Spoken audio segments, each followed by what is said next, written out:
Alright, it's day 109 sa ato ang Azola, Guppy and Chicken Backyard buhi or farming.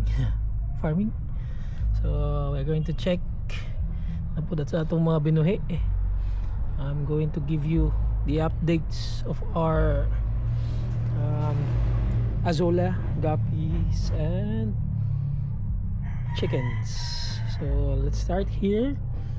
Kanitong tab dire wa na puyo, but here napagyapon boy pa mga guppy.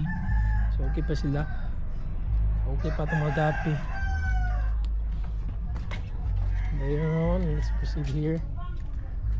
Dire na pa yung mga guppy na to dire. Itong mga black dire nga guppies are still alive. Napagyapon dire. So isa ka buhok, look at this one.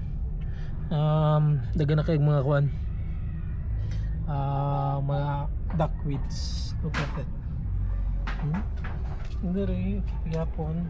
And here nahurot na ako ang kuan, mga azola na ako, and katong mga kuan sa tawan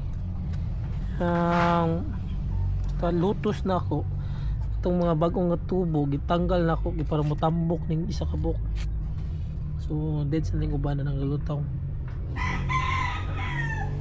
And dire na yung mga kuan na ako dire, IBM electric blue musko dire pod mo may daghan na ako. Nandire mga panda kay ang dire gikan is anak kaning naa dire, anak kaning dire labiya kayo, dagan na kayo. Look at it, maklaro, but dagan gani siyang mga isda sa ubos. Yan itong kuan azola still napayap ko.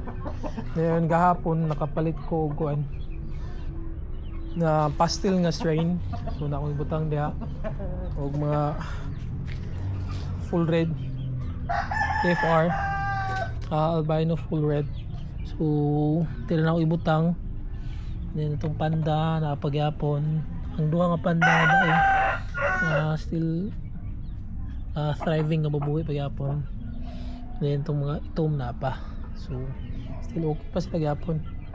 Then itong mga piso na pagyapon, itong mga piso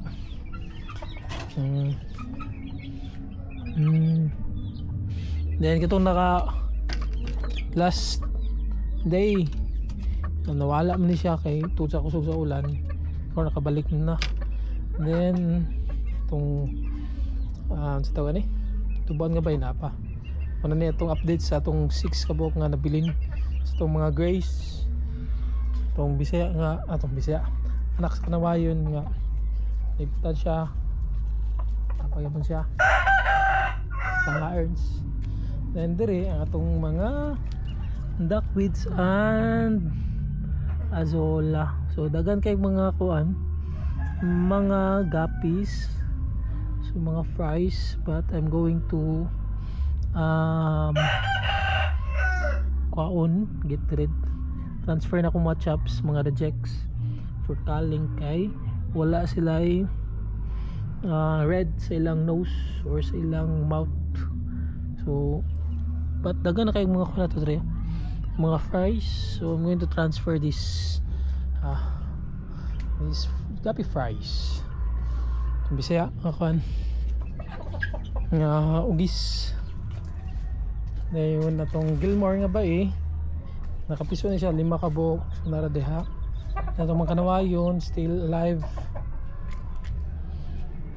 Dayon ang atong mga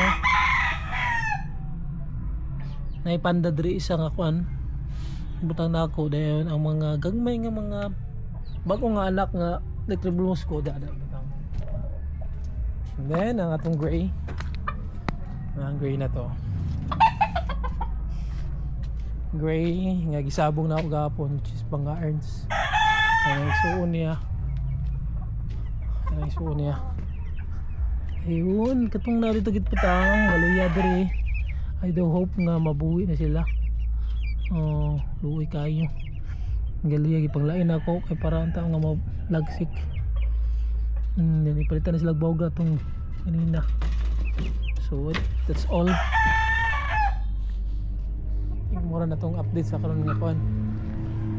Ngaron nga week, what day 109. So wala na itong updates for this week. So nothing new. Wala changes. So siguro changes lang is namatyan tong dito gibutan ako. And so far itong kuan naulilian na, tambalan na ini sila, but I'm still working mas wapo kuan na sila tambalan. So that's all. If you have any suggestions, you can comment down below, and if you like the ideas of raising guppies, azola and chickens, you can follow me para makalupod mo sa updates sa atong pagbuhi sa mga atong mga plants and guppies and chickens. So that's all. Thanks for watching, and God bless everyone. Bye bye. See you next week for another day or another update. So bye bye. God bless everyone.